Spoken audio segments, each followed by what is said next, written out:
Good morning students. तो ध्यान दीजिए, हमने कल स्टडी की थी और magnetic effect of electric current के बारे में, जिसको प्रोवाइडेड किसने किया था? सर हैंस और स्टेन ने इन 1820 में। और उन्होंने एक एक्सपेरिमेंट के थ्रू बताया था कि जब किसी सर्किट में कॉइल कनेक्ट करते हुए अगर इलेक्ट्रिक करंट पास किया जाए तो वहां पर उस कॉइल के आसपास मैग्नेटिक फील्ड प्रोड्यूस हो जाता है और इसी को कहा जाता है magnetic effect of electric current. और उन्होंने मैग्नेटिक इफेक्ट को शो करने के लिए कंपास निडल का यूज किया था। जब करंट फ्लो करवाया था तो कंपास निडल में वहां पर डिफ्लेक्शन आया था। जैसा कि आप डायग्राम में देख सकते हो, जब करंट फ्लो हो रहा है तो आप देख सकते हो जो कंपास निडल है उसमें क्या हो चुका है? डिफ्लेक्शन हो चुका है। नेक्स्ट अब बात की जाए तो देखिए, जब हमने यहां कॉइल कनेक्ट की थी, क्या कॉइल कनेक्ट की थी? कॉइल। तो जैसे ही हमने इलेक्ट्रिक करंट इसमें पास होने दिया, जब करंट फ्लो हुआ तो ध्यान रखना इस कॉइल के चारों ओर, इस कॉइल के अराउंड में क्या प्रोड्यूस हो जाता है? मैग्नेटिज्म। क्या प्रोड्यूस हो जाता है? मैग्नेटिज्म। और इस कॉइल का जो अराउंड का एरिया है जिसमें मैग्नेटिज्म प्रोड्यूस होता है उसे कहा जाता है मैग्नेटिक फील्ड। दोबारा सुनिए, कॉइल के चारों ओर, ये कॉइल यहाँ पर किस चीज का वर्क करेगी? मैग्नेट का। ये ध्यान रखिए, यहाँ पर कॉइल किस चीज का काम करेगी? मैग्नेट का, क्योंकि मैग्नेटिज्म किसमें प्रोड्यूस हुआ है? इसमें। तो ये मैग्नेटिज्म प्रोड्यूस होने के बाद क्या बन गई? एक मैग्नेट बन गई। तो ध्यान रखिए, इसके चारों ओर एक एरिया होता है, फिक्स एरिया, जिसमें मैग्नेटिक फील्ड को क्या किया जा सकता है? मैग्नेटिज्म को क्या किया जा सकता है? एक्सपीरियंस किया जा सकता है। यानी कि ऐसा नहीं है इसके पूरे तरफ मैग्नेटिक फील्ड प्रोड्यूस हुआ है, एक सर्टेन एरिया होता है जिसमें मैग्नेटिज्म को क्या किया जा सकता है? एक्सपीरियंस किया जा सकता है। जैसे मैंने डॉट डॉट लाइन से ड्रॉ करके आपको बताया है कि इस एरिया के अंदर यहां मैग्नेटिज्म को फील किया जा सकता है, तो इसे क्या कहते हैं? Magnetic field. द एरिया और field in which magnetism is experience. ठीक है, यानी कि एरिया और फील्ड जिसमें मैग्नेटिज्म को एक्सपीरियंस किया जा सकता है इज कॉल्ड मैग्नेटिक फील्ड। अब देखिए, इस फील्ड के अंदर ही जो मैग्नेट होती है, ये मैग्नेट है यहाँ पर कॉइल, आप यहाँ पे देख सकते हो कि इस कॉइल से यहाँ से कुछ लाइंस ड्रॉ हो जाती है मैग्नेटिज्म की। क्या ड्रॉ हो जाती है? Imaginary lines. इस तरीके से लाइंस ड्रॉ हो जाती है।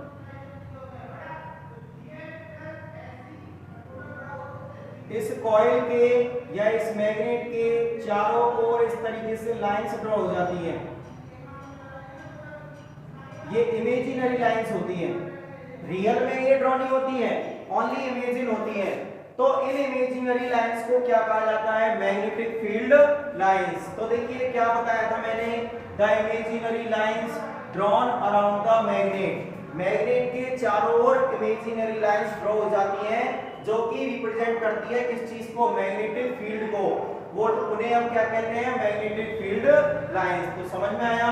यानी मैग्नेट या जिसमें मैग्नेट प्रोड्यूस हुआ, उस कॉइल के चारों ओर का एरिया जिसमें मैग्नेटिक फील्ड को फील किया जा सके, मैग्नेटिज्म को, उसे कहते हैं मैग्नेटिक फील्ड। और उस फील्ड में मैग्नेट के चारों ओर जो इमेजिनरी लाइंस ड्रॉ होती है उन्हें कहा जाता है मैग्नेटिक फील्ड लाइंस।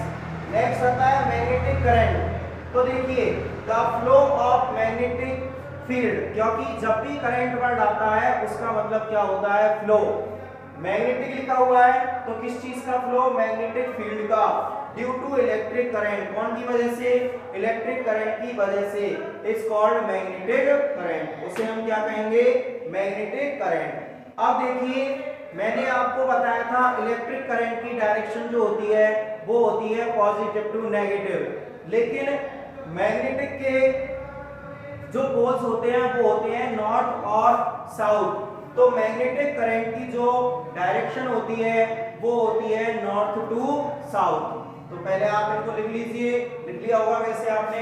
ठीक है, तो देखिए अब मैं आपको मैग्नेटिक करंट की डायरेक्शन बता देता हूं।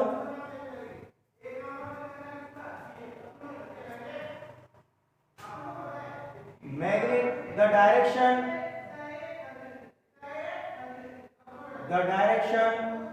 of magnetic current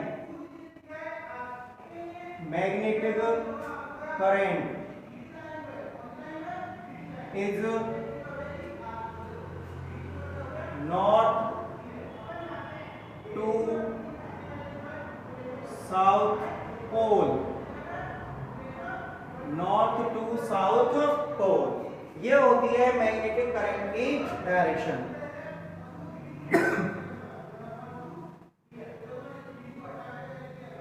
यस, तो मैग्नेटिक करंट की डायरेक्शन क्या होती है? North pole to south pole. ठीक है, अब देखिए कि मैग्नेटिक फील्ड या मैग्नेटिक करंट की डायरेक्शन अगर इलेक्ट्रिक करंट के साथ कंपेयर की जाए तो किस तरीके से शो की जाती है। तो देखिए,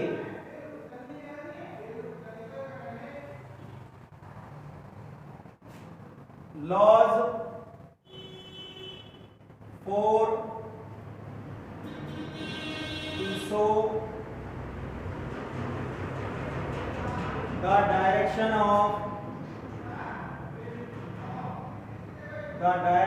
of magnetic current,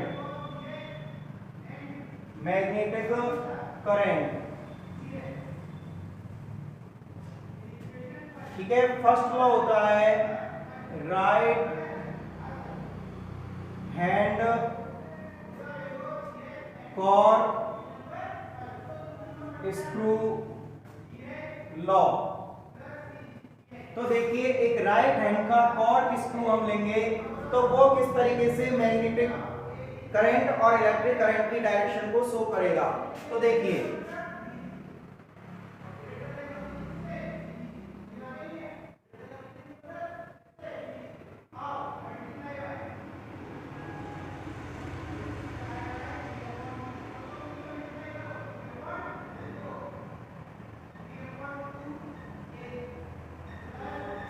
देखिए ये है इसकी टिप।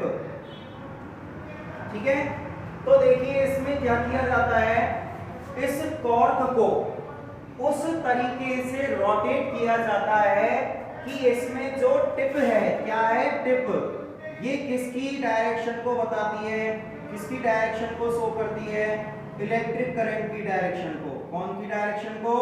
Electric current. और इसे कौन से राइट हैंड की तरफ टर्न किया जाता है। तो ये जो शेष रिमेनिंग पार्ट होता है, रोटेशन जो होता है, वो कौन की डायरेक्शन को शो करता है? मैग्नेटिक करंट की डायरेक्शन को शो करता है, रिप्रेजेंट करता है। दोबारा समझिए, यदि कॉर्क स्क्रू को इस तरीके से रोटेट करवाया जाए कि जो उसकी टिप है वो किस चीज की डायरेक्शन को रिप्रेजेंट करे? इलेक्ट्रिक करंट की डायरेक्शन को।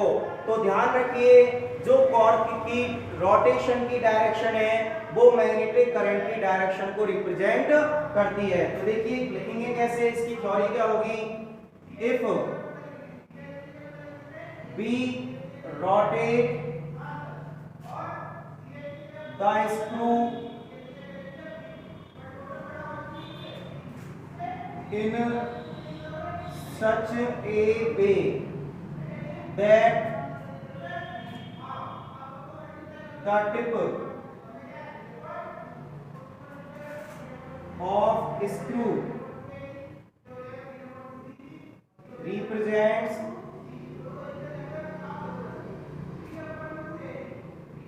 the direction of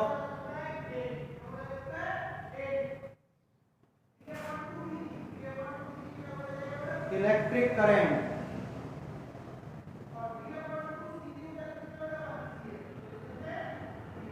then the direction of rotation of screw will represent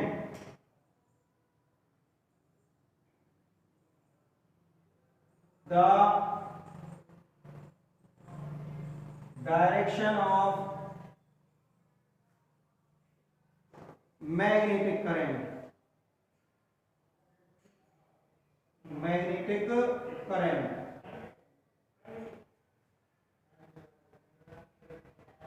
तो देखिए मैंने आपको बताया था कि कॉर्क स्क्रू को इस तरीके से रोटेट करवाया जाए कि उसकी जो टिप है वो किस चीज को रिप्रेजेंट करती है, इलेक्ट्रिक करंट की डायरेक्शन को।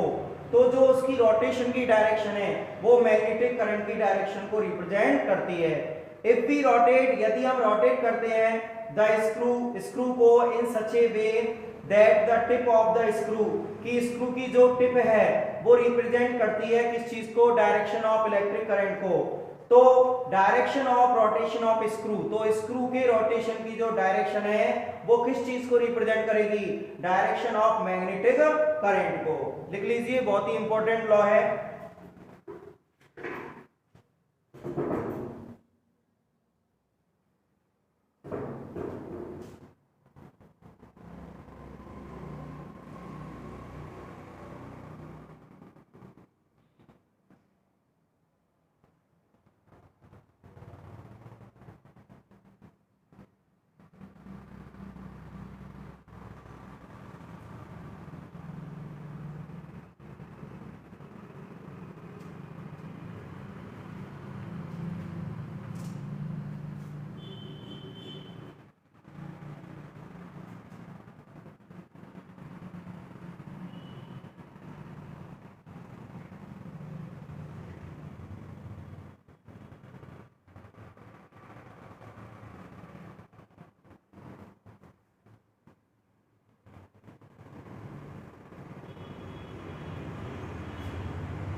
यस, अब देखिए सेकंड लॉ।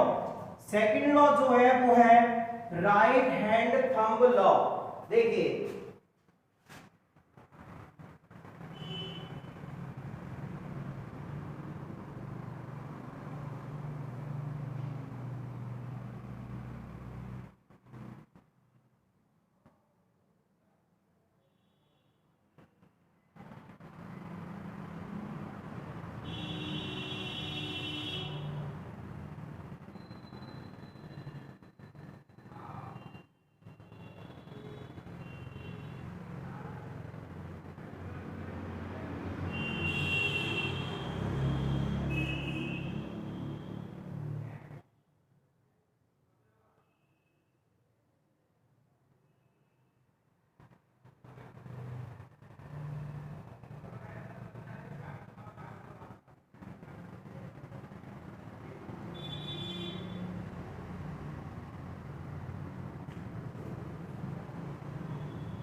यस, तो देखिए आप डायग्राम को देख सकते हो।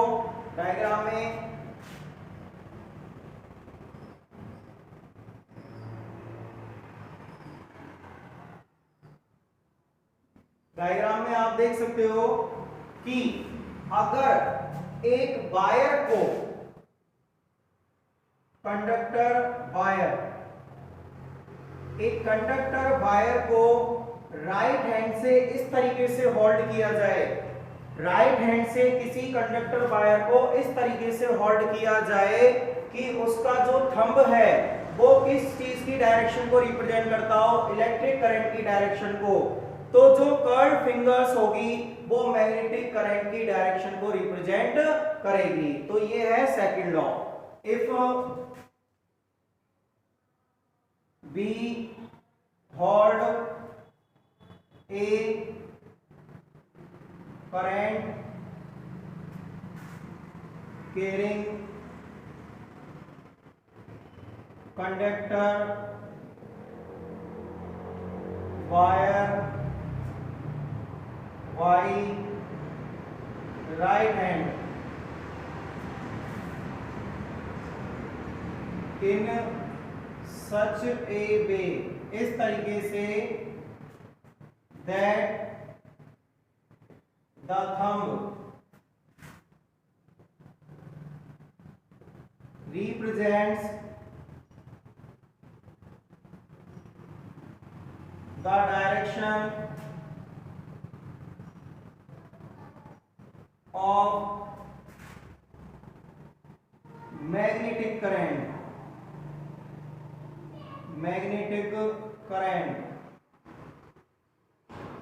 then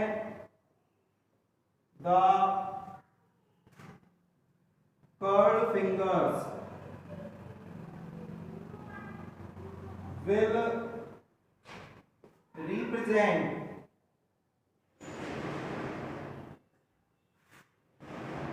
the direction of magnetic current,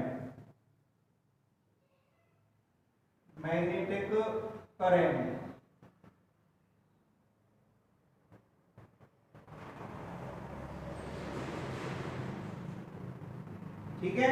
जैसे एग्जांपल के लिए ये मेरा राइट हैंड है, तो मैं इससे इस तरीके से पकड़ता हूं।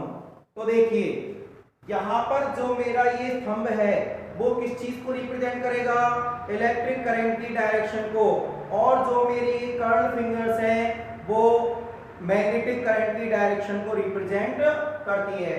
तो देखिए इफ वी होल्ड, यदि हम पकड़ लेते हैं एक करंट कैरिंग कंडक्टर वायर को bye right hand in such a वे की जो थंब है वो रिप्रेजेंट करे किसकी डायरेक्शन को, इलेक्ट्रिक करंट की, तो जो कर्ल्ड फिंगर्स होगी वो मैग्नेटिक करंट की डायरेक्शन को रिप्रेजेंट करेगी।